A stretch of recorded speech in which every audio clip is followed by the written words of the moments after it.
Hello बच्चों।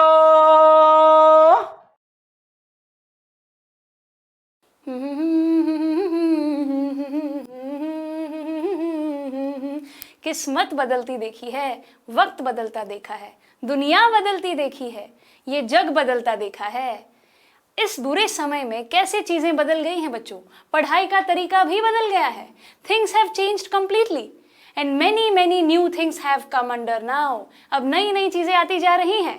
पढ़ाई का तरीका जब बदल गया है तो अब हमें भी बदलना होगा और हमें एग्जैक्टली ये सोचना होगा कि मेरी पढ़ाई के भलाई के लिए मुझे क्या करना होगा। What change should I do? You have to understand. So क्या तैयार हैं आप इस चेंज के लिए? इस वक्त को बदलते हुए देखने के बाद क्या अब आप बदलने को तैयार हैं? You will have to adapt this change. इस बदलाव को समझते हुए आपको अपनी प्रिपरेशन में, अपनी पढ़ाई में जिस बदलाव की जरूरत है उसको लाना होगा बच्चों. So you will have to understand that this is very important. Change is the rule of nature. सुना ही होगा आप सबने ये. प्रकृति का नियम ही तो है बदलाव, चेंज होना. जो चेंज नहीं होगा वक्त के साथ वो सक्सेसफुल भी नहीं हो पाएगा. जो व्यक्ति वक्त के साथ नहीं बदल सकता, जरूरत पड़ने पर सही फैसला नहीं ले सकता, तो बताइए वो सफलता को कैसे पाएगा. तो हम ये बेवकूफी ना करते हुए we will be wise enough to take a decision and do all the required changes what are needed. करेंगे ना बच्चों? तैयार हो आप? सो क्लास 9th की केमिस्ट्री में चीजें कुछ बदल गई हैं. सभी ने कहा मुझे कि मैम ये चैप्टर हमारे सिलेबस में नहीं है, हमारे एग्जाम में नहीं आने वाला. तो बच्चों जब आप आगे बढ़ोगे और किसी ने अगर आपसे ये पूछा, मैटर का कोई सवाल आपसे पूछा गया, तो क्या आप ये कह दोगे कि मैंने ना पढ़ा नहीं था क्योंकि उस वक्त कोरोना आ गया था? ये जवाब चलेगा क्या? नहीं चलेगा ना. This is the basic concept of chemistry. You need to know this. So वक्त कम है, इस बात को मैं जानती हूं. तो ये चैप्टर बच्चों हमारे आज की क्लास में कंप्लीट हो जाएगा क्योंकि जैसे हमने पहले ही डिस्कस किया था, it's just going to be a quick revision. Okay, so you need not worry. Time पे सारा सिलेबस कंप्लीट करवा दिया जाएगा. चिंता करने की कोई बात नहीं है. जो सिखाया जा रहा है वो जल्दी से रिवाइज कर लीजिए, सीख लीजिए और हमारी दौड़ वो जरूर सफलता प्राप्त करेगी बच्चों. क्योंकि हम हर चीज करेंगे, कुछ भी नहीं छोड़ेंगे और प्रॉपर प्रैक्टिस और रिविजन के साथ we will achieve our target. Right? So चलिए फिर शुरू करते हैं आज की क्लास. स्टेट्स ऑफ मैटर याद है आपको? स्टेट्स ऑफ मैटर कौन से पढ़े थे हमने? बताइए जरा. What were the 5 states of matter which we have discussed earlier? Number 1 solid, number 2 liquid and number 3 gas, number 4 plasma and number 5 was Bose Einstein condensate. हमने इन 5 स्टेट्स ऑफ मैटर के बारे में डिटेल में डिस्कस कर लिया था. हमने डिफ्यूजन को, ब्राउनियन मूवमेंट को भी समझ लिया था.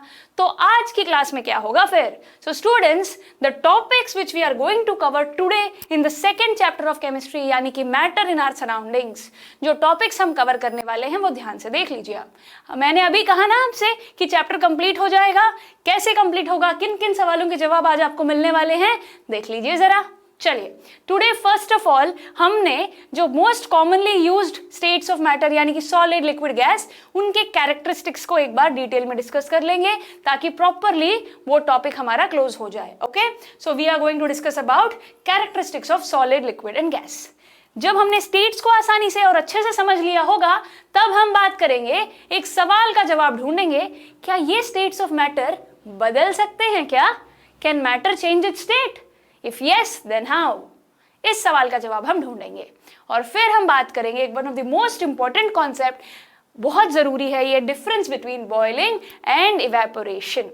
सो इन तीनों चीजों को हम समझने के लिए शुरू करते हैं अपने सफर को. चलिए फिर let's start and first of all see this properly. ध्यान से देखिए इस स्क्रीन पे क्या लिखा है. यहाँ पर सॉलिड्स, लिक्विड्स और गैसेस की प्रॉपर्टीज के बारे में बताया गया है. कौन सा स्टेट ऑफ मैटर इस कंडीशन में कैसा बिहेव करता है ये बताया गया है. सॉलिड, लिक्विड, गैस के एक तरीके से उनके कैरेक्टर को समझ रहे हैं हम, उनके बिहेवियर को जान रहे हैं. ये जानने की कोशिश हो रही है कि एग्जैक्टली ये बिहेव कैसे करते हैं भाई, है कैसे ये सॉलिड, लिक्विड और गैस. जल्दी से पढ़ लेते हैं, समझ लेते हैं, एक एक करके प्रॉपर्टी को डिस्कस कर लेते हैं. ओके स्टूडेंट्स, चलिए सबसे पहले शेप, कोई भी चीज देखेंगे तो शेप की बात हम करेंगे, राइट और रॉन्ग। तो अब हमें सॉलिड में शेप कैसा होगा, लिक्विड में कैसा होगा और गैस में कैसा होगा, ये डिस्कस करना होगा।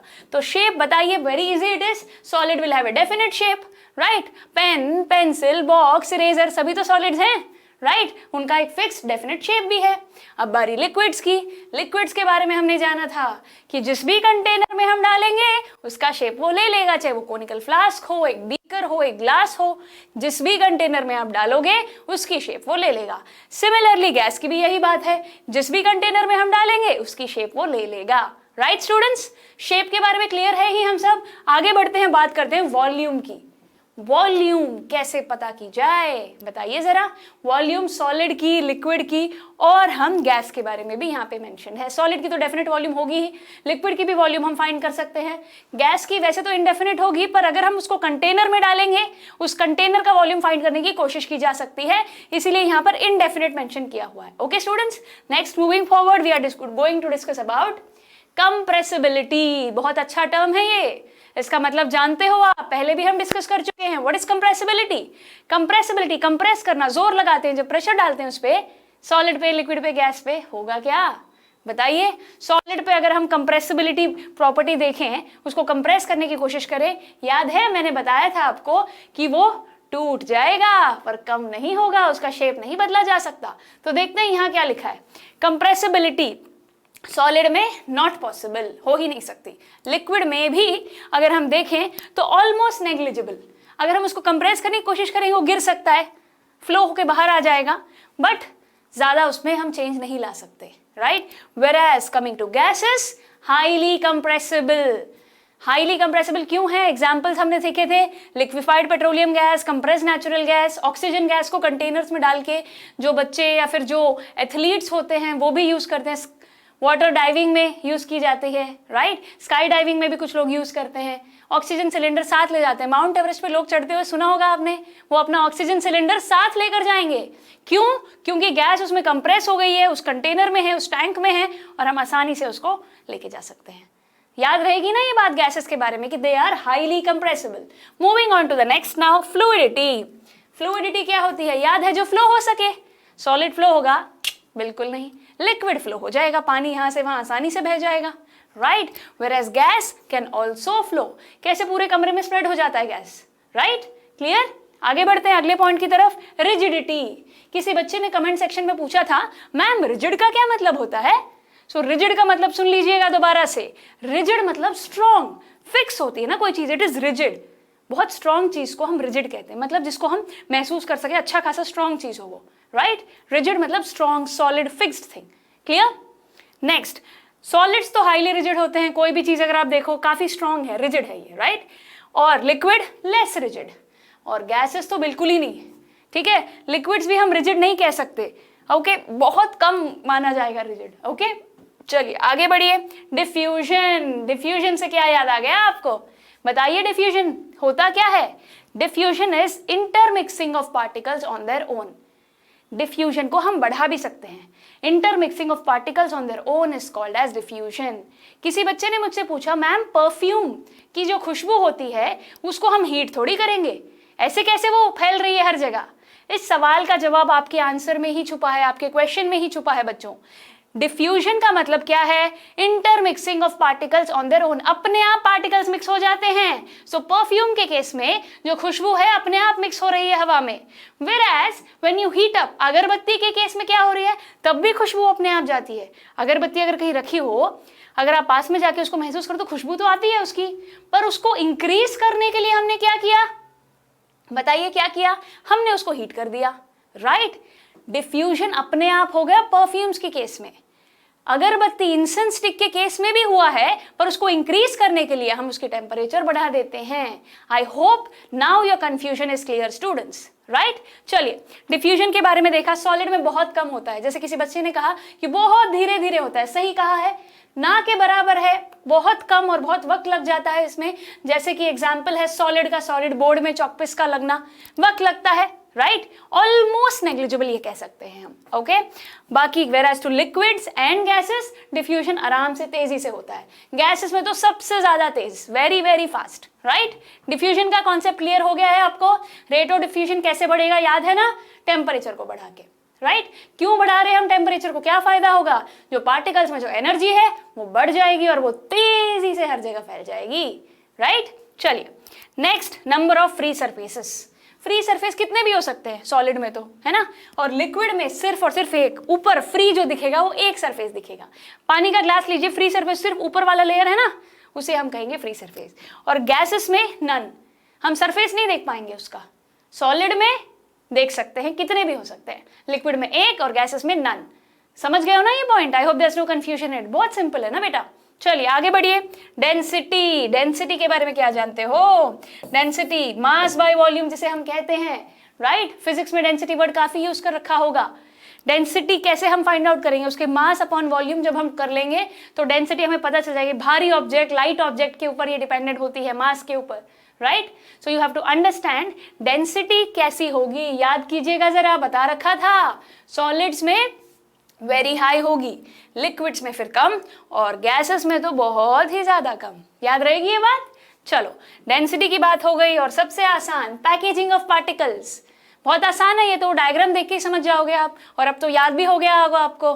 सॉलिड में पैकेजिंग ऑफ पार्टिकल्स कैसे हैं बताइएगा जरा, स्ट्रॉन्गेस्ट, काफी नजदीक होते हैं वो, पैकेजिंग काफी स्ट्रॉन्ग होगी।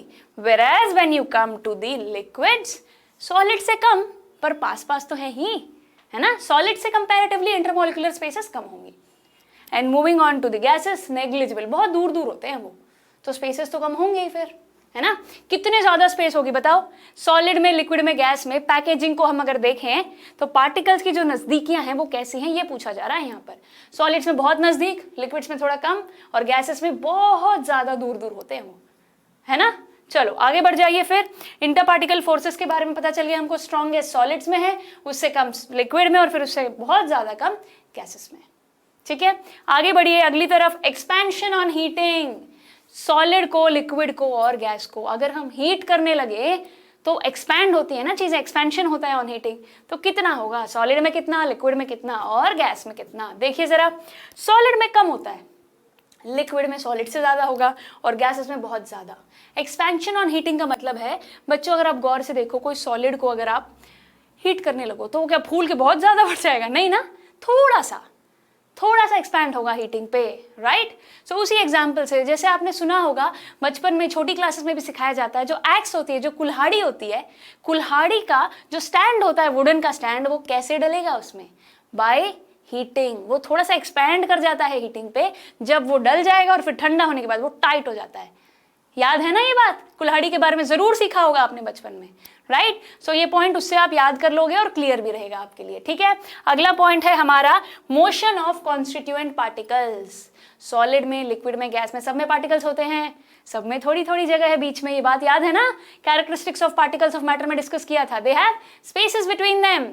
सो राइट हियर, ये जो स्पेसेस होगी तो थोड़ी जगह मिल गई ना हिलने डुलने के लिए उनको, पार्टिकल्स को, तो यही बात यहाँ समझाने की कोशिश की जा रही है। देखिए, motion of the constituent particles, जो पार्टिकल्स हैं वो कैसे मोशन होगा उनका, और देखिए सॉलिड में कैसे होगा और लिक्विड में। सॉलिड में ऑसिलेटरी मोशन होगा, और लिक्विड और गैस में translatory motion. Oscillatory motion, translatory motion physics में सीख रखा है आपने, राइट। जनरली क्या होता है, मोशन मूवमेंट होता है, ट्रांसलेटरी में यूनिफॉर्म मूवमेंट होता है, और ऑसिलेटरी में बस थोड़ा सा वाइब्रेट इधर से उधर, ओके, थोड़ा सा, जगह ही कम है ना सॉलिड्स के पास इधर उधर घूमने के लिए। लिक्विड्स और गैस के पास अच्छी खासी जगह है, तो आराम से जा सकते हैं, पार्टिकल्स मोशन हो सकता है, राइट। याद रहेगी ये बात। Last but not the least, kinetic energy of particles. कुछ याद आया, काइनेटिक एनर्जी, ये कॉन्सेप्ट भी आप फिजिक्स में भी सीख चुके होंगे। क्या फॉर्मूला है काइनेटिक एनर्जी का, बताइए जरा। Yes, ke is equal to half mv², right. So हर पार्टिकल में एनर्जी होगी, सो सॉलिड में कैसी, लिक्विड में कैसी और गैस में कैसी, ये आपको यहां बताना है। So kinetic of energy of particles is less in solids, large in liquids and very large in gases. याद रहेगी ये बात। क्यों ऐसा कह रहे हैं हम, जो गैसेस के पार्टिकल्स कितनी तेजी से घूमते हैं बेटा, क्यों, क्योंकि काइनेटिक एनर्जी उनमें बहुत ज्यादा है। याद रहेगी ये बात। So students, characteristics of solid, liquid and gas समझ चुके हो आप। इन सारी प्रॉपर्टीज के बारे में आपको समझ जाना बहुत जरूरी है। Are this concept now clear to you? हर एक प्रॉपर्टी के बारे में पता होना चाहिए। फ्लूइडिटी क्या होती है, कंप्रेसिबिलिटी क्या होती है, रिजिडिटी क्या होती है, इंटरमॉलिक्यूलर स्पेसेस क्या होते हैं, फोर्स ऑफ अट्रैक्शन क्या होता है। Clear now? I hope with this solid, liquid and gas is clear to all of you. I am giving you time of 1 second. 1 second का वक्त लीजिए, इस इमेज को अपने दिमाग में फीड करना है आपको। इसके लिए आप इसकी फोटो खींचना चाहें, नोट करना चाहें, ये आपकी मर्जी होगी बच्चों। नोट्स भी आपको प्रोवाइड कर दिए जाएंगे फिजिक्स वाला फाउंडेशन ऐप पे। Okay, so this is clear to all of you. So now let's move forward. आगे बढ़ते हैं, एक नए सवाल का जवाब ढूंढते हैं। Can matter change its state? अब हमें पता चल गया है फिजिकल स्टेट्स ऑफ मैटर जो बेसिकली ज्यादा यूज होते हैं तीनों के बारे में। क्या ये तीनों एक दूसरे को बदल सकते हैं? स्टेट चेंज हो सकता है कि नहीं? Can matter change its state? बताइए, हो सकता है कि नहीं? एक छोटा सा एग्जाम्पल, पानी पीते हैं हम, पानी कैसे आया बताइए? इस पानी का स्टेट हम चेंज कर सकते हैं क्या? पानी है क्या? ये तो सब जानते हैं, water is a liquid, so water is in liquid state. तो इस लिक्विड को हम चाहें तो सॉलिड कर सकते हैं, कर तो सकते हैं। कैसे? बर्फ जम जाती है, फ्रिज में पानी रखा जाता है, हाँ है ना, याद है ये बात? बर्फ वापस भी तो पानी बन सकती है पिघल कर। सिमिलरली पानी भाप भी बन सकती है हीट देने पर। ये सिंपल सा लॉजिक जो आपके घरों में हर घर में होता है, वो अगर आप समझ जाते हो तो सॉलिड से लिक्विड, लिक्विड से गैस आराम से हो सकता है। ये बात हमें पता चल गई है। So can matter change its state? Yes, the answer will be yes. हाँ, matter can change its state. याद रहेगा बच्चों ये बात, matter can change its state. If yes then how? कैसे बदलें? तरीका क्या है स्टेट चेंज करने का? चलिए मैं बता देती हूं। जैसे कि हम जानते हैं कि फिजिकल स्टेट ऑफ मैटर है सॉलिड, लिक्विड और gases.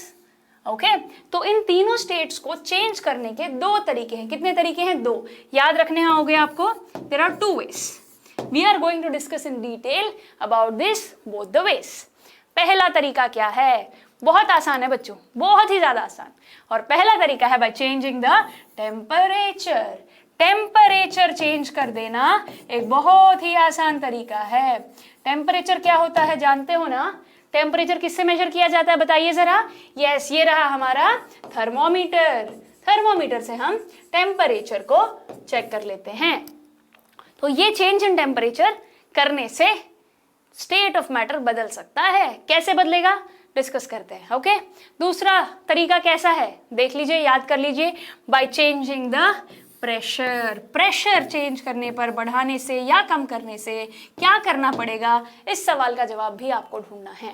So first of all, two things. Can matter change its state? Yes. If yes then how? How? There are two ways. What are those two ways? By changing the temperature and the second one is by changing the pressure. याद रहेगी ये बात, बहुत जरूरी है बच्चों। So is it clear now? इन दोनों तरीकों के बारे में डिटेल में जाने, समझें कि कैसे हम ये चेंज कर सकते हैं। चलिए फिर शुरुआत कर लेते हैं और अब हम बात करेंगे सबसे पहले टेम्परेचर चेंज की। ओके, अगर एक सॉलिड को लिक्विड में चेंज करना हो टेम्परेचर चेंज करके, वो कैसे होगा देखिए जरा। सबसे पहले मुझे बताइए, बर्फ के पानी बनने को, सॉलिड टू लिक्विड, इसे कहते क्या हैं? आपको इस प्रोसेस का नाम पता होना होगा बच्चों। The process of changing of solid into liquid, this conversion को जहां पर सॉलिड से लिक्विड हो जाता है उसे कहते हैं मेल्टिंग। ये आप सभी जानते हैं, तो बहुत जल्दी से हम इसको कंप्लीट कर देंगे। मेल्टिंग इज नथिंग बट बर्फ का पानी बन जाना, हाँ है ना? याद रहेगी ये बात। सो जल्दी से डेफिनेशन पढ़ लीजिए। When we heat a solid, its particles become more energetic and kinetic energy of the particles increase. बहुत बच्चे ये तो जानते हैं कि मेल्टिंग सॉलिड से लिक्विड में होता है, पर एक्चुअली क्या हो रहा है, अंदर की बात क्या है, ये मैं आपको बता रही हूँ। जो पार्टिकल्स है उनके साथ हो क्या रहा है सॉलिड से लिक्विड में, ये बहुत बच्चों को पता नहीं होता है। सो इस बात को गौर से समझ लीजिएगा बच्चों।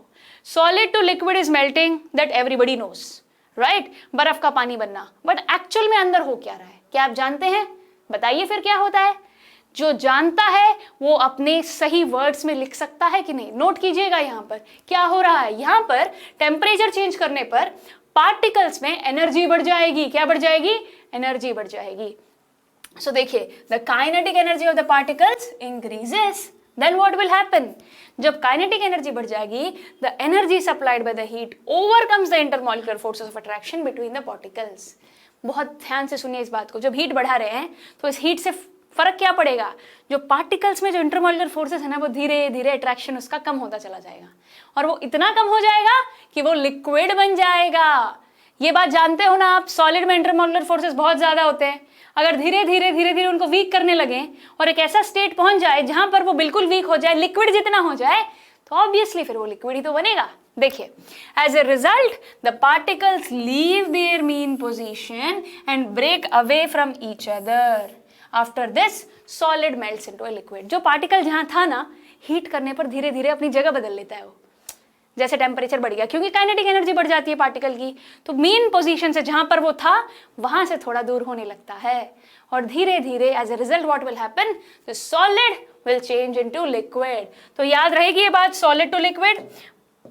देखिए कैसे मेल्टिंग हो रही है सॉलिड और लिक्विड के बीच में। देखिए क्या हो रहा है यहाँ पर, सॉलिड लिक्विड बन रहा है, और कैसे बन रहा है? देखो, मेल्टिंग से, बर्फ का पानी बन जाना। किसी भी चीज को आप सॉलिड से लिक्विड जब कन्वर्ट होता है तो उसे मेल्टिंग कहते हैं। The process of conversion of solid into a liquid. कोई भी सॉलिड को लिक्विड करना हो कैसे करें? Bye change in temperature. Heating एक बहुत कॉमन जरिया है, याद रहेगी ये बात। सो हमने एग्जाम्पल के तौर पे हम लिख लेते हैं ice to water, right, ice to water. So students, जिन बच्चों को कंफ्यूजन रहता है कि एग्जैक्टली मेल्टिंग में होता क्या है पार्टिकल्स के साथ, जरूर ये हेडिंग लगाकर इसे नोट कर लीजिएगा और अपने दिमाग में भी फीड कर लेना। ओके, चलिए मेल्टिंग समझ चुके हैं। अब मेल्टिंग के बारे में एक बात और जानते हैं। मेल्टिंग का एक और नाम है प्यारा सा, और वो नाम है फ्यूजन। क्या है बच्चों? फ्यूजन। क्यों कहते हैं फ्यूजन? देख लीजिए जरा। The temperature at which a solid melts to become a liquid at the atmospheric pressure is called melting point, and the process of melting is also called as fusion. Fusion वाली बात समझ गए हो? Melting का दूसरा नाम है fusion. एक बात और जो यहाँ बताने की कोशिश कर रहे हैं, जिस पॉइंट पे मेल्टिंग शुरू हो जाती है ना, उसे कहते हैं मेल्टिंग पॉइंट। मेल्टिंग पॉइंट क्या होती है याद रहेगा। इस प्रॉपर्टी के बारे में सबको पता होगा, जो नहीं जानता देख लीजिए।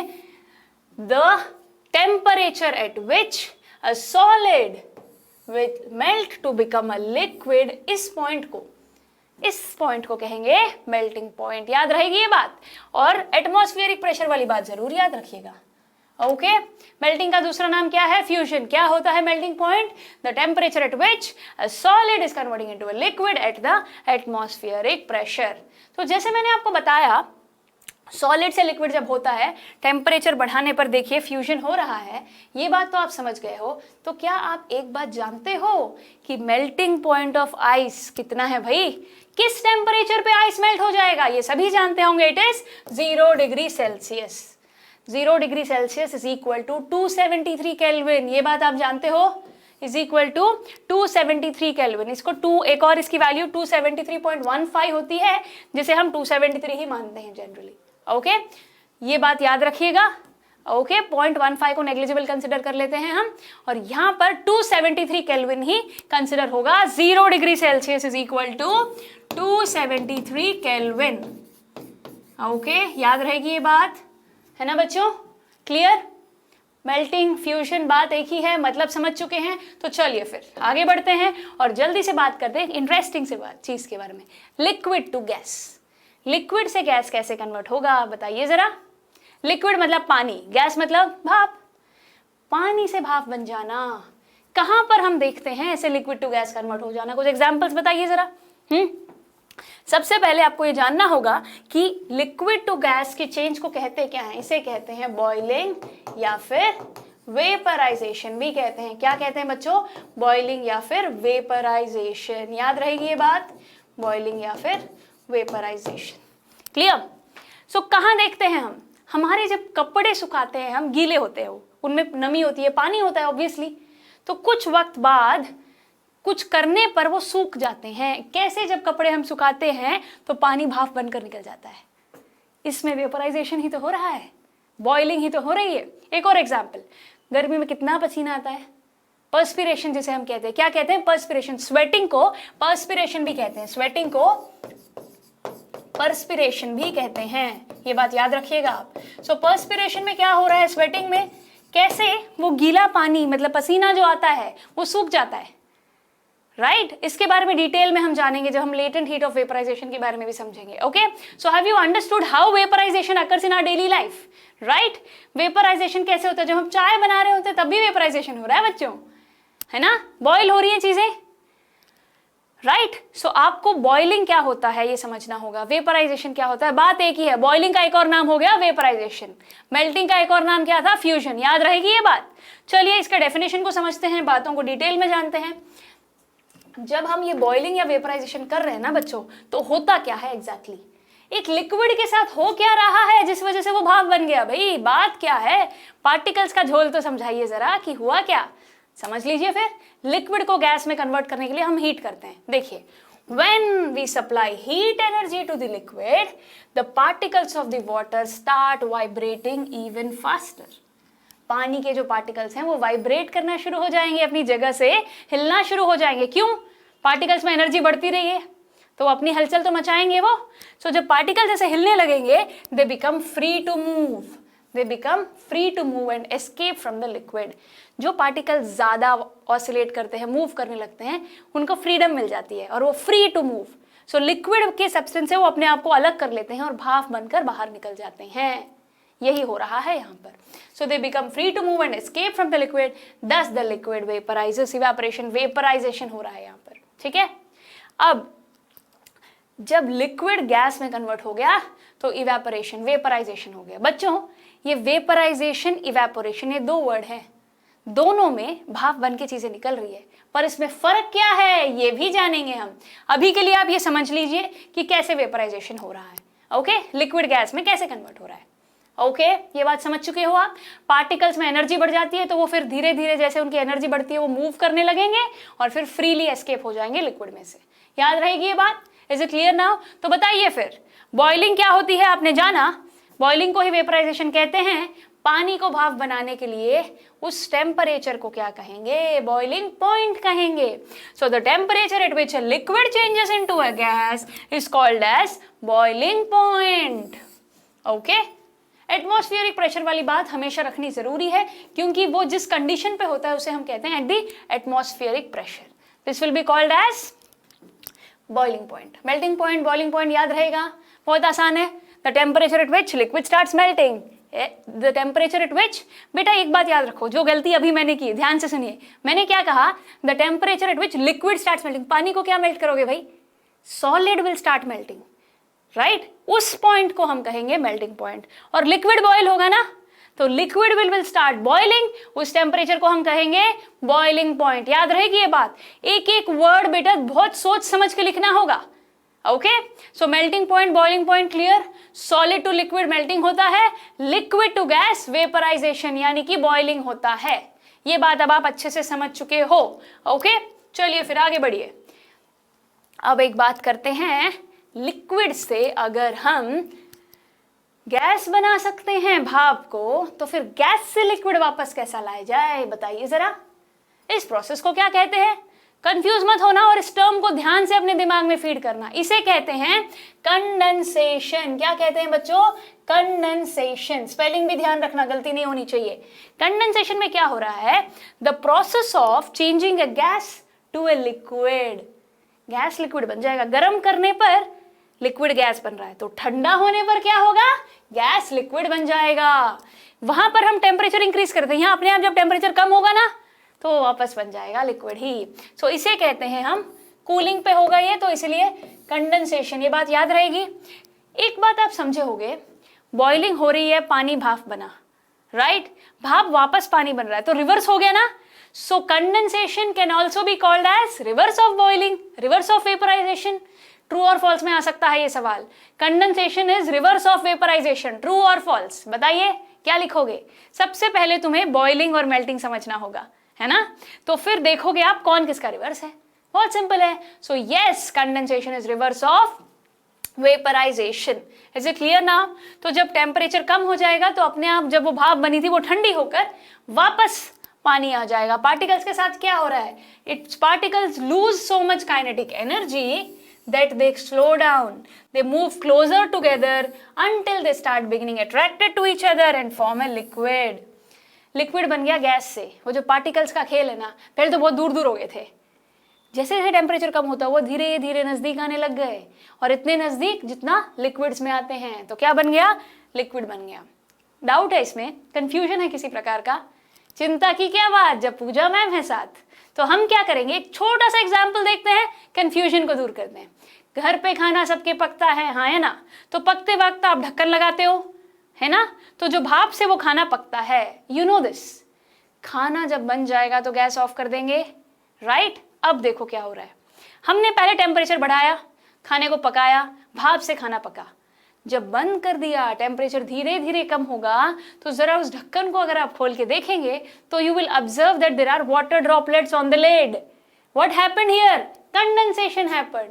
पहले वेपराइजेशन हुआ, खाना पका, हमने हीट किया उसको, और फिर जब ठंडा हो गया तो क्या हो गया, कंडेंसेशन हो गया।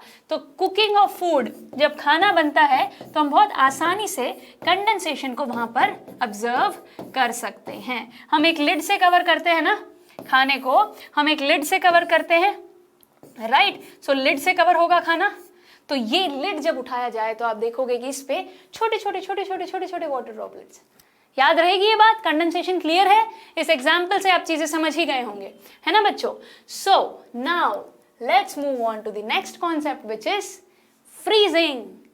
फ्रीजिंग, फ्रिज में रखते हैं फ्रीजिंग, अब याद रहेगा क्या कर रहे हैं हम, पानी को बर्फ बनाने के लिए फ्रिज में रखा जाता है भाई, फ्रीज करने के लिए कोई चीज। So what is exactly happening, liquid to solid. क्या हो रहा है यहाँ पर, लिक्विड से सॉलिड। इस प्रोसेस को कहते हैं हम फ्रीजिंग। क्या कहते हैं, फ्रीजिंग। तो फ्रीजिंग सिंपली आप फ्रिज से याद रख सकते हो, ओके। लिक्विड का सॉलिड बन जाना, कभी कभी इसे सॉलिडिफिकेशन भी कहते हैं, सॉलिड बनना, बट एग्जैक्टली आपको जो वर्ड यूज करना है फ्रीजिंग करना है। क्या यूज करना है, freezing. The process of changing a liquid into a solid bye cooling. कैसे होगा भाई, ये ठंडा करेंगे तब, कूलिंग करने पर फ्रीजिंग हो जाएगा। Freezing means solidification.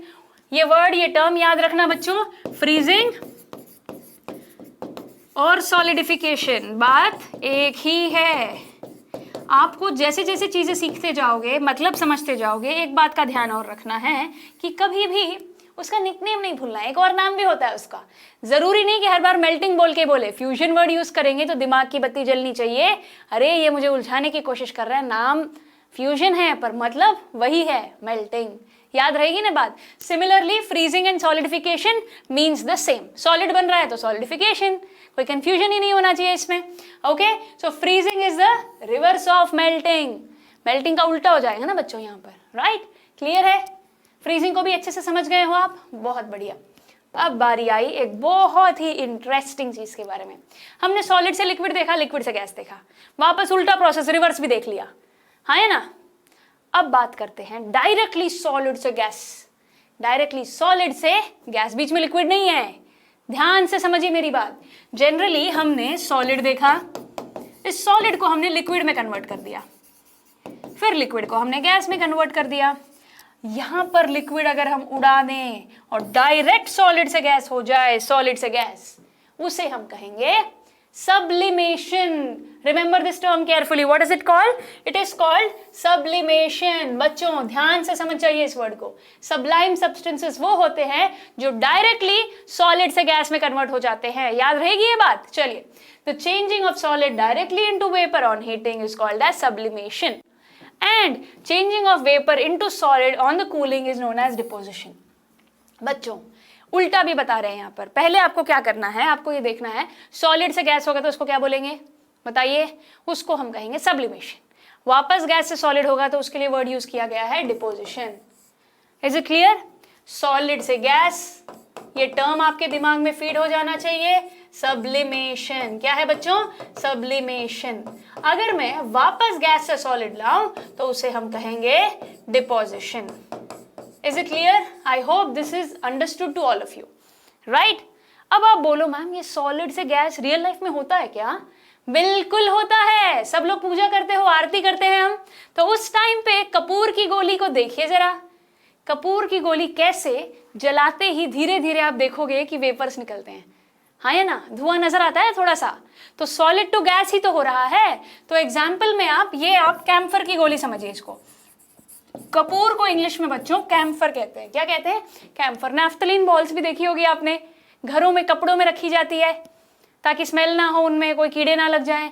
सो नैफ्थलीन बॉल्स, कैम्फर, एंथ्रासीन, ये सभी एग्जाम्पल्स है सबलाइम सब्सटेंसेस के। याद रहेगी ये बात? So camphor, naphthalene balls are most commonly used in our houses, so we all know about it. Sublimation clear है? I hope it is very easy and simple also.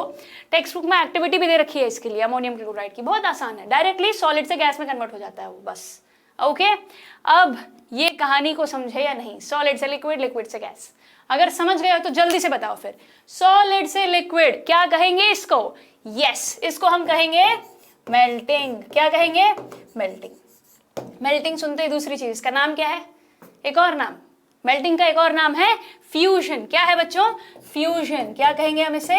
Fusion कहेंगे। Is it clear? Melting और fusion बात वही है। Clear? Now liquid to gas देखते हैं। क्या करते हैं? लिक्विड टू गैस, पानी से भाप बन जाना। क्या करेंगे हम? बॉइलिंग करेंगे। क्या करेंगे? बॉइलिंग करेंगे। इसका एक और नाम है वेपराइजेशन। क्या नाम है बच्चों? वेपराइजेशन। याद रहेगी ना ये बात? चलो बहुत बढ़िया। अब रिवर्स ऑर्डर में चलिए, लिक्विड से वापस सॉलिड बन गया अगर, पानी से वापस सॉलिड, मतलब पानी को हमें बर्फ बनाना है तो कैसे बनाएंगे हम? ठंडा करके, बाय कूलिंग ऑन फ्रीजिंग। क्या करेंगे हम? फ्रीजिंग करेंगे इसको। क्या करेंगे बच्चों? फ्रीजिंग करेंगे। याद रहेगी ये बात? बहुत बढ़िया। अब गैस से लिक्विड अगर आना हो तो बताइए, गैस से लिक्विड, भाप से वापस पानी का बन जाना, खाने का एग्जाम्पल याद है? तो इसे हम कहेंगे कंडेंसेशन। क्या कहेंगे? Condensation. Is it clear to all of you students? Solid, liquid, gas का अलग अलग बुक्स में अलग अलग डायग्राम दे रखा है। किसी ने ट्रायंगुलर फॉर्म में फ्लो चार्ट बना रखा है, किसी ने इस तरीके से बना रखा है।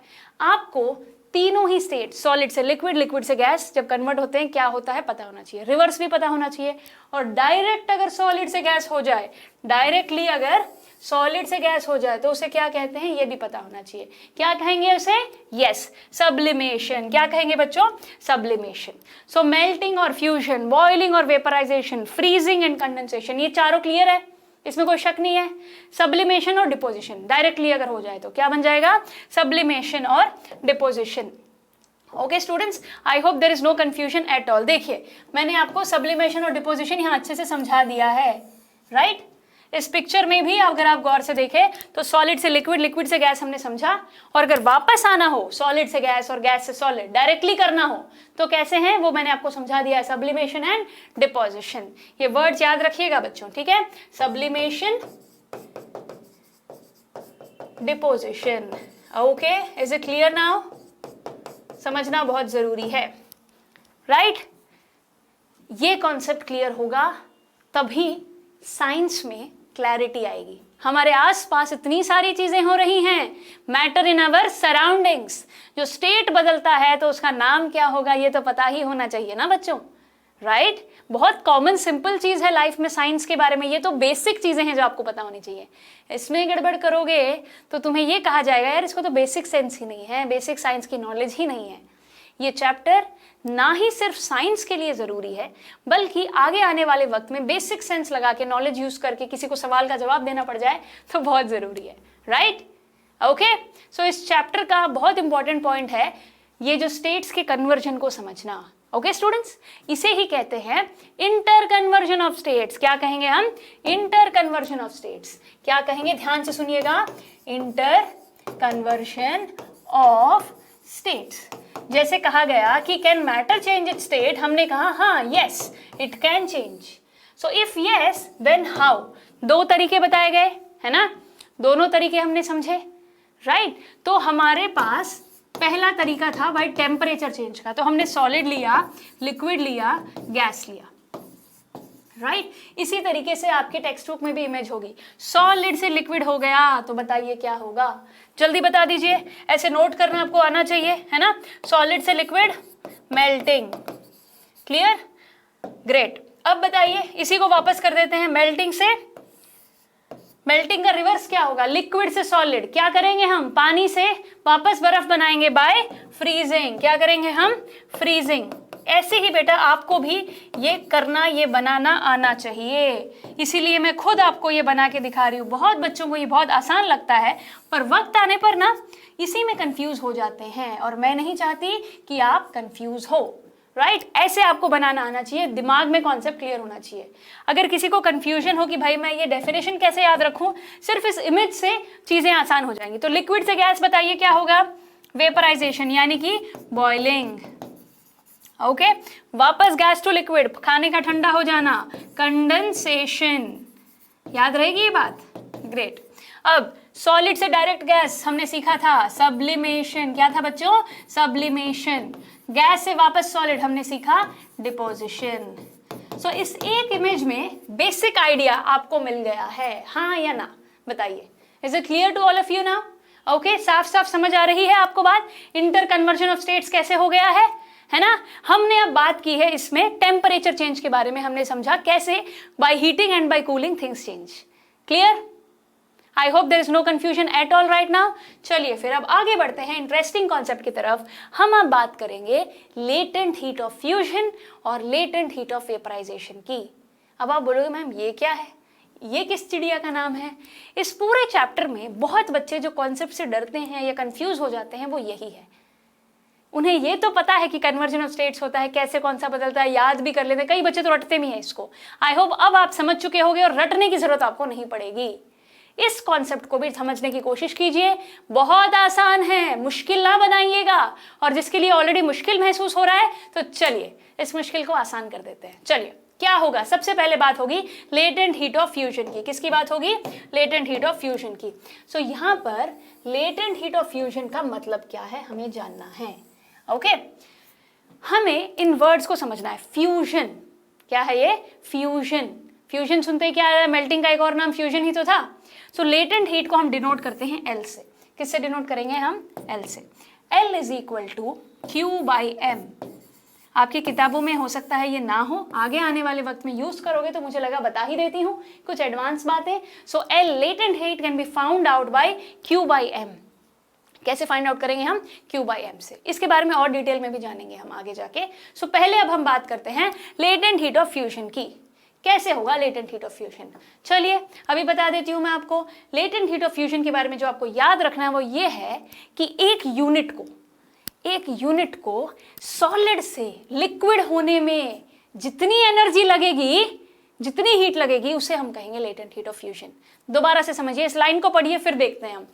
The latent heat of fusion of a solid is the quantity of heat. जितनी क्वांटिटी ऑफ हीट हमें चाहिए उसे हम मेजर करेंगे जूल्स में। किस में मेजर करेंगे? जूल्स में।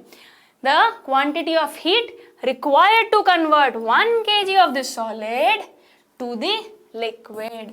सॉलिड को लिक्विड में कन्वर्ट करने के लिए कितना? 1 यूनिट सॉलिड का अगर हम ले और उसको हम लिक्विड में कन्वर्ट करें, ओके तो जितनी हीट लगेगी जूल्स में हम उसे मेजर करेंगे, जितनी एनर्जी लगेगी उसे ही हम कहेंगे latent heat of fusion.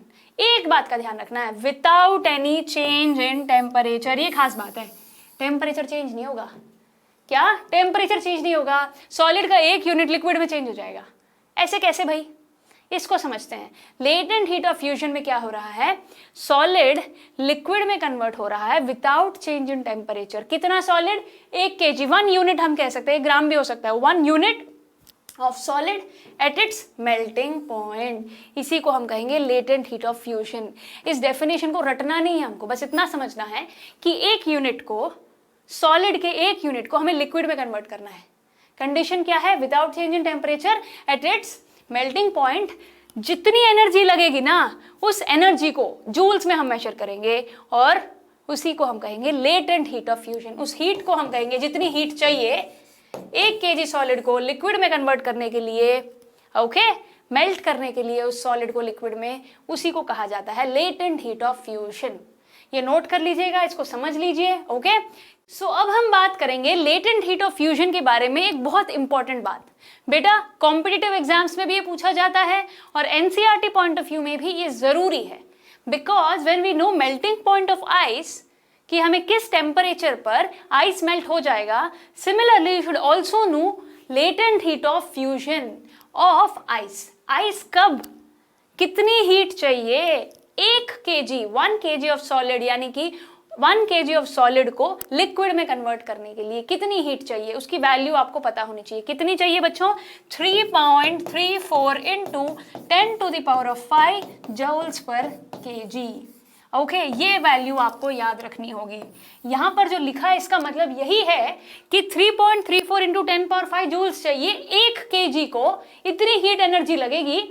1 kg बर्फ को हम लोग यहाँ पर मेल्ट करेंगे। देखिए, the latent heat of fusion of ice की वैल्यू आपको याद रखनी है। इसका मतलब ये है कि 3.34 into 10⁵ joules of heat is required to change 1 kg of ice at its melting point. बात ये गौर से याद रखिएगा, उसके मेल्टिंग पॉइंट जो कि है 0 डिग्री सेल्सियस, इस पॉइंट पे कन्वर्जन होने के लिए कितनी एनर्जी चाहिए, वो है 3.34 इंटू 10⁵। 1 kg सॉलिड को, यानी 1 kg बर्फ को अगर हमें पानी में कन्वर्ट करना है उसके मेल्टिंग पॉइंट पे, तो जितनी एनर्जी चाहिए उसकी वैल्यू आपको पता होनी चाहिए, और the value is 3.34 into 10⁵ joules 1 kg के लिए, इसीलिए पर kg लगा दिया। ये बात समझ चुके हो आप? I hope there is no confusion. Temperature कितना रहेगा? 0 डिग्री सेल्सियस। क्लियर है? Latent heat of fusion has understood to all of you. ये वैल्यू भी याद रहेगी, राइट? सो नोट कर लीजिएगा, भूलना नहीं है, इस बात को समझ ही गए होंगे आप। चलिए फिर आगे बढ़ते हैं और अब बात करेंगे फ्यूजन की लेटेंट हीट को समझा तो वेपराइजेशन की लेटेंट हीट को भी तो समझना जरूरी है। तो अब बारी है लेटेंट हीट ऑफ वेपराइजेशन को समझने की। इसको समझने के लिए हम क्या करते हैं, एक एग्जाम्पल देख लेते हैं ताकि कंफ्यूजन ना हो। यहां पर क्या होगा, लिक्विड को वेपर बनेगा, लिक्विड वेपर बनेगा। वहां पे क्या हो रहा था, फ्यूजन में सॉलिड लिक्विड बन रहा था, जितनी एनर्जी चाहिए थी। यहां पर लिक्विड को वेपर बनने के लिए जितनी एनर्जी चाहिए होगी ना, उस हीट को कहेंगे latent heat of vaporization. Conditions applied है यहाँ पर। कंडीशंस क्या अप्लाइड है, चलिए देख लेते हैं। The latent heat of vaporization of liquids is the quantity of heat in joules required to convert 1 kg of the liquid at its boiling point to vapor or gas without any change in temperature। इस बात को समझिए जरा, ये क्या कहना चाह रहा है। क्या करना है, एक यूनिट लेना है। एक यूनिट, पहले जैसे कि हमने फ्यूजन में लिक्विड लिया था, सॉलिड लिया था, हमने सॉलिड लिया था जिसको लिक्विड में कन्वर्ट कर लिया था। यहां पर हम चूज करेंगे लिक्विड। 1 kg या फिर 1 यूनिट हम कह सकते हैं। 1 यूनिट लिक्विड तो गैस या फिर वेपर में कन्वर्ट करने के लिए जितनी हीट एनर्जी चाहिए होगी ना, उसी को कहेंगे लेटेंट हीट ऑफ वेपराइजेशन। याद रहेगी ये बात बच्चों।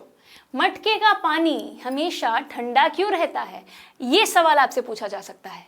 उसका आंसर जिस चीज से रिलेटेड है वो है हमारा लेटेंट हीट ऑफ वेपराइजेशन। ये पता है कैसे, समझाती हूं मैं आपको। मटके के पानी में, जो मटकों में छोटे छोटे पोर्स होते हैं कि नहीं, एक अर्दन पॉट में पोर्स पाए जाते हैं। इस पोर्स में आसानी से पानी एब्जॉर्ब होता रहता है ना। तो वो क्या होगा, यहाँ पर लेटेंट हीट ऑफ वेपराइजेशन की वजह से पहले वो वेपर बनता है, फिर वापस ठंडा हो जाता है। कूलिंग की वजह से ये पानी हमेशा ठंडा रहता है। Is it clear students? यहाँ पे जो लॉजिक यूज करना है वो यही है कि लेटेंट हीट ऑफ वेपराइजेशन की ही वजह से ये पानी हमेशा ठंडा रहता है मटके में। Okay students, I hope this is clear to all of you.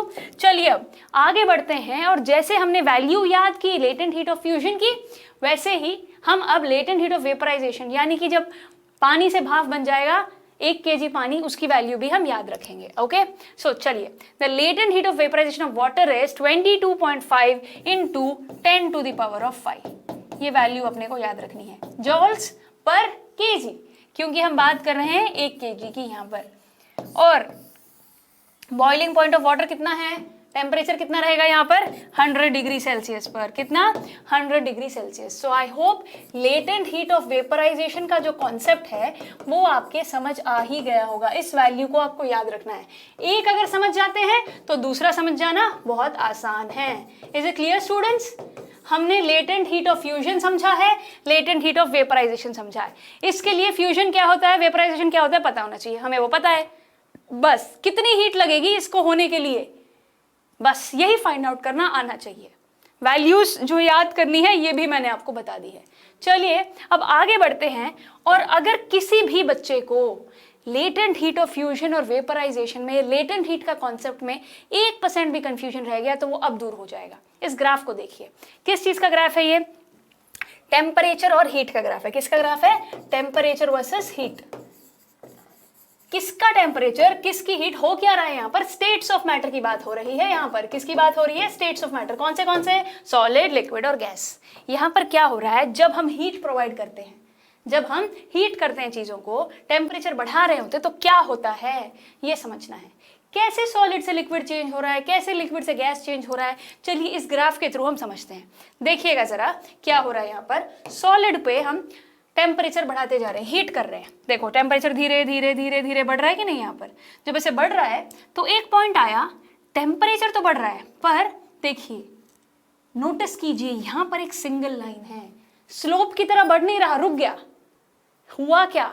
Temperature बढ़ता जा रहा है, फिर ये यहां पर ऐसा हुआ क्या? यही बात आपको समझनी है। यहां पर जो हीट है इसे ही कहते हैं बच्चों लेटेंट हीट। क्या कहते हैं? Latent heat. दिस हीट, अब आप बोलोगे मैम टेम्परेचर अगर बढ़ रहा है तो ये यहां स्टैग्नेंट रुक कैसे गया? यहां पे ये रुक इसीलिए गया क्योंकि यहां पर जो हो रहा है एग्जैक्टली वो है स्टेट का बदलना। देखिए सॉलिड से लिक्विड बन गया यहां पर, इस जगह पे कैसे बन गया? ये जितनी हीट लगी इसी हीट को कह रहे हैं हम लेटेंट हीट। ओके, सो यहां पर एग्जैक्टली क्या हो रहा है, जो हीट लगती है वो टेम्परेचर बढ़ता जा रहा है बट फिर भी नहीं बढ़ रहा, कांस्टेंट यहां नजर आ रहा है हमें। क्योंकि एक्चुअली व्हाट हैपनिंग इज, जो चीज यहां हो रही है, जो टेम्परेचर को बढ़ा रहे हैं उसका जो फायदा उठाया जा रहा है, जो काम हो रहा है वो ये है कि स्टेट चेंज हो रहा है। यहां पर वो टेम्परेचर स्टेट चेंज होने के काम आ रहा है। I hope this concept is clear to you. यहां पर मेल्टिंग हो रही है सॉलिड से लिक्विड में, ओके, इस पॉइंट पे। तभी तो कह रहे हैं कि without change in temperature, latent heat of fusion में, लेटेंट हीट ऑफ वेपराइजेशन में, दोनों ही डेफिनेशन में एक चीज कॉमन थी, विदाउट चेंज इन टेम्परेचर। ये बात याद है आपको? इसीलिए देखिए टेम्परेचर यहां चेंज नहीं हो रहा, यहां पर स्टेट चेंज हो रहा है। क्या चेंज हो रहा है? स्टेट चेंज हो रहा है। Is it clear? देखिए यहां पर हीट हम प्रोवाइड करते ही जा रहे हैं बट फिर भी ये हीट यूज हो रही है सिर्फ और सिर्फ स्टेट को चेंज करने के लिए, यहां से लेके यहां तक। Is it clear? Now once again, liquid बनने के बाद लिक्विड धीरे धीरे धीरे धीरे उसको हम हीट करते रहे, टेम्परेचर बढ़ता जाए, फिर एक पॉइंट ऐसा आएगा, इसी को तो कहते हैं boiling point of water, right? यहां पर वेपराइजेशन होना शुरू हो जाएगा। देखिए सो जो हीट दी जाएगी उससे फायदा क्या हो रहा है? यहाँ पर स्टेट चेंज हो रहा है। क्या हो रहा है? स्टेट चेंज हो रहा है। यहाँ पर ये जो ग्राफ में ऐसे मार्क हैं, यहीं पे हो रहा है हमारा, इसी हीट को हम कहते हैं लेटेंट हीट। याद रहेगी ये बात? वेरी इंपॉर्टेंट स्टूडेंट्स, यहाँ पे इस हीट को हम कह रहे हैं क्योंकि ये हीट यूटिलाइज हो रही है स्टेट चेंज में, इसीलिए इसे कहा जाता है लेटेंट हीट। अगर स्टेट सॉलिड से लिक्विड है तो लेटेंट हीट ऑफ मेल्टिंग यानी कि latent heat of fusion, okay, or whereas agar from liquid to gas then it will be latent heat of vaporization. I hope now the concept is clear to all of you. Students, कोई चीज को समझने के लिए ना, आसान बनाने के लिए ना, हमें पिक्चर्स के थ्रू, ग्राफ्स के थ्रू, टेबल्स के थ्रू हम याद कर सकते हैं। इसीलिए अगर आपने नोट किया हो तो सॉलिड लिक्विड गैस की कैरेक्टरिस्टिक्स के लिए भी मैंने आपको एक टेबुलर फॉर्म दिया है, और solid liquid gas inter conversion of states को समझने के लिए भी एक डायग्राम बनवाया है। सिमिलरली यहाँ पर भी लेटेंट हीट को समझने के लिए इस ग्राफ को अगर आप ध्यान से देखेंगे तो आप लेटेंट हीट के कॉन्सेप्ट को अच्छे से समझ जाएंगे। राइट और wrong? Is it clear? Latent heat L को अगर फाइंड करना हो तो Q/m, Q मतलब कि यहाँ पर हमारा टेम्परेचर हीट होगा और M होगा मास। याद रहेगी ये बात? सो अगर कैपेसिटी फाइंड करनी है तो हम फाइंड करेंगे कैसे? Change in heat by change in temperature, C is equal to dQ/dt, right? So मैंने आपको एडवांस लेवल में जो फॉर्मूलाज यूज होंगे जैसे कि L is equal to Q/m, यहाँ पर Q क्या है बेटा? हीट है, ओके, और M है हमारा मास, ओके। और अगर हमें कैपेसिटी फाइंड करनी हो तो हम फाइंड करेंगे by using C, capacity is equal to dQ/dt। याद रहेगी ये बात? Is it clear students? C is equal to dQ/dt। Okay, so if that is clear, please note down this as well. C is equal to dQ/dt. याद रहेगी ना? So dt, T यहाँ क्या पे है? टेम्परेचर है। Q यहाँ क्या है? Heat, okay, change in heat जिसे हम कह रहे हैं। T को बेटा हम कैपिटल T से डिनोट करेंगे क्योंकि टेम्परेचर ये टाइम नहीं है, क्या है हमारा? टेम्परेचर है, dQ/dt। इसके बारे में, इस फॉर्मूला को यूज करके आगे आने वाले सालों में 11th क्लास में specially you will be solving the problems. For now you should exactly understand what is latent heat. Latent heat of fusion क्या है, लेटेंट हीट ऑफ वेपराइजेशन क्या है. इस ग्राफ से आप चीजें अच्छे से समझ ही गए होंगे. ओके, यहाँ पे जो ग्राफ में चेंज आ रहा है इसको नोटिस करके आप आसानी से लेटेंट हीट के कॉन्सेप्ट को अपने दिमाग में फीड कर सकते हैं. राइट स्टूडेंट्स, चलिए हमने लेटेंट हीट के कॉन्सेप्ट को समझ ही लिया है, तो एक चीज और जाननी रहती है. इस चैप्टर का one of the most tricky question, one of the most important questions which can be easily asked in competitive level as well, इस सवाल का जवाब नोट करना बहुत जरूरी है. What is the difference between boiling and evaporation? Distinguish between boiling and evaporation. ये सवाल जरूर आ सकता है एग्जामिनेशन में. So जो पॉइंट्स जो हमने यहाँ लिखा है इनका मतलब देख लेते हैं, इनको समझ लेते हैं. ओके, बॉइलिंग और इवेपोरेशन में अगर फर्क जानना हो तो वो हम कैसे जाने. देखिए, इस सवाल का जवाब आपको यहां पर मिल रहा है. बॉइलिंग यानी कि वेपराइजेशन. मैं ये कह रही हूं कि वेपराइजेशन और इवेपोरेशन दो अलग अलग कॉन्सेप्ट है. वेपराइजेशन को ही हम बॉइलिंग कह रहे हैं ताकि हम कंफ्यूज ना हो, इसीलिए हम बॉइलिंग और इसे इवेपोरेशन कह रहे हैं. Is it clear? So now we are going to understand the difference between boiling and evaporation. So what is boiling? क्या जानते हो आप बॉइलिंग के बारे में? क्या पॉइंट्स आपको याद रखने हैं? चलिए शुरू कर लेते हैं. सबसे पहले हमें यह जानना है कि बॉइलिंग तभी होगी जब हम लिक्विड को हीट करेंगे. पानी तभी उबलेगा ना जब गैस जलाओगे. लॉजिक है. सो boiling occurs only when the liquid is heated. Simple, इसमें कोई कंफ्यूजन नहीं. Evaporation of liquid happens without, आपको हीट करने की जरूरत नहीं है, वहां पर अपने आप ही हो जाता है. Evaporation takes place on its own. Evaporation का मतलब ये है कि वो अपने आप ही हो जाएगा, उसके लिए एक्सटर्नली हमें हीट करने की जरूरत नहीं है. ये बहुत इंपॉर्टेंट बात है बच्चों, इससे मतलब समझ जाएंगे और कंफ्यूजन भी दूर हो जाएगा. बॉइलिंग में we need to heat it, उस लिक्विड को हमें हीट करना पड़ेगा.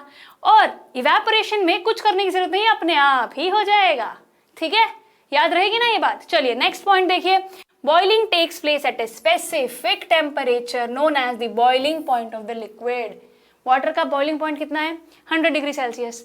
अगर हमें एक लिक्विड को, अगर किसी भी लिक्विड को हम बॉईल करते हैं, हीट करते हैं, तो उसी के बॉइलिंग पॉइंट पे ही होगा. देखो, takes place at the specific temperature, उस लिक्विड के बॉइलिंग पॉइंट पर ही हो सकता है boiling. Whereas evaporation takes place at all temperatures, takes place at all temperatures. Clear है ये बात? यहाँ पे एक स्पेसिफिक पॉइंट चाहिए. whereas in evaporation there is no specific temperature, it can happen in all the temperatures. is it clear students? great. then अगला point देखिए. boiling occurs from the surface as well as from below the surface of the liquid. boiling जब होती है सिर्फ ऊपर का पानी गर्म होता है? नहीं ना, नीचे भी तो गर्म हो रहा होता है. राइट, ऊपर भी, सरफेस पे भी और बिलो द सरफेस भी अपना काम चल रहा है बॉइलिंग में, वेपराइजेशन में. इवेपोरेशन में सिर्फ और सिर्फ सरफेस पे.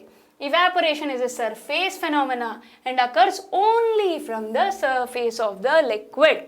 याद रहेगी ये बात बेटा. इसको समझने के लिए ना एग्जाम्पल आप ये रखो. बॉइलिंग के लिए ना घर पे हम पानी बॉईल करते हैं, उससे समझने की कोशिश करो. पूरा पानी गर्म हो रहा है एक साथ. whereas यहाँ पर इवेपोरेशन में क्या हो रहा है? सिर्फ सरफेस से पानी गर्म हो रहा है, मतलब चेंज हो रहा है. so this is a surface phenomenon. okay, so then what will be boiling called? boiling will be called as a bulk phenomenon and this one will be surface phenomenon. boiling is bulk phenomenon and evaporation is surface phenomenon. ये बात आपको पता होनी चाहिए. okay, last but not the least, no cooling is caused during boiling. गर्म हो रहा है तो ठंडा क्यों होगा? No cooling is caused boiling के वक्त. इवेपोरेशन में cooling is always caused during evaporation.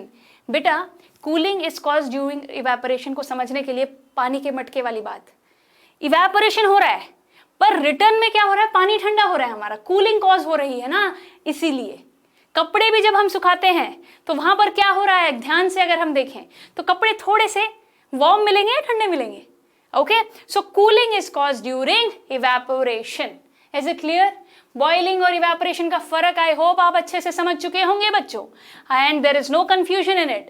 boiling B for bulk, boiling, bulk, याद रहेगा, boiling is a bulk phenomena, evaporation is a surface phenomena.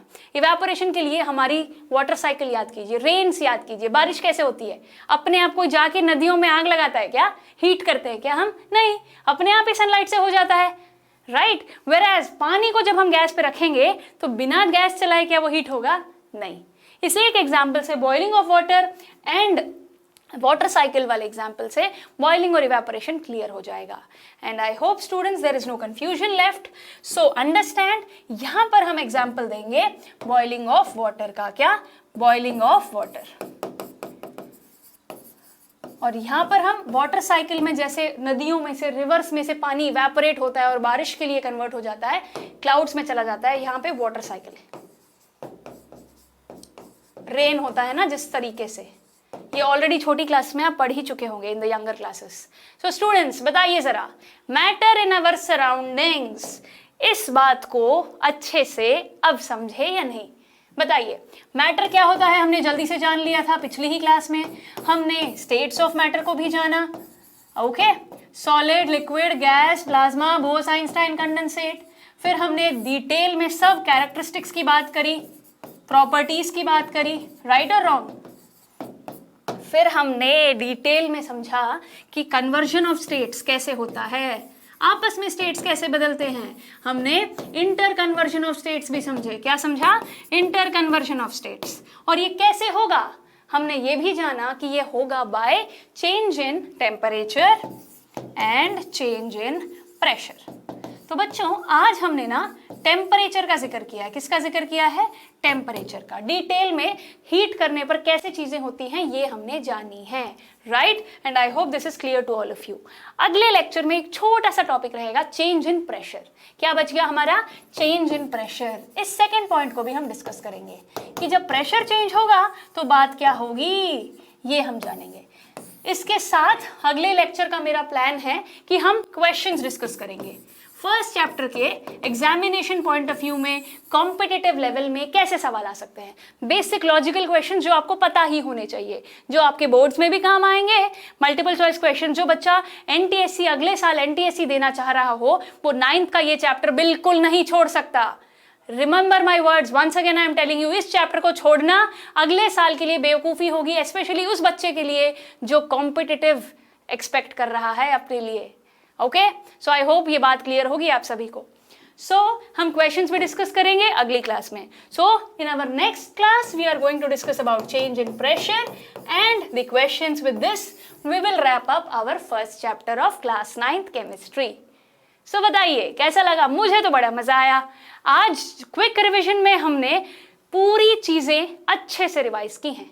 So I hope concepts आपके लिए बिल्कुल clear होंगे and I would request you all to don't forget and write down each and every point which has been discussed.